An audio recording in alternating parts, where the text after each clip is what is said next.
Hey guys, Miata Man here. Today we've got a red 92 Miata here, and when we turn the headlights on using the switch that's on the steering column, the headlights don't pop up, but they do pop up when you push the button that's next to the hazard button.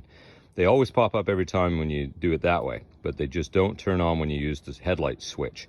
So what I've done is I figured it out. It's this relay here. It's got a blue bottom, and it's located on the driver's side of the firewall underneath this cover here.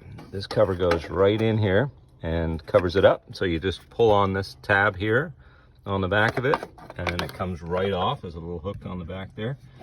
Once you've got that off, plug yourself a different relay in. If you can't find a new one, plug in a different used one or borrow one off a friend. And 9 times out of 10, that's going to solve the problem. We just did that and it started working the way it should right away. Hope that helps you guys out. Subscribe to the channel, hit the like button, and I'll make more videos for you soon.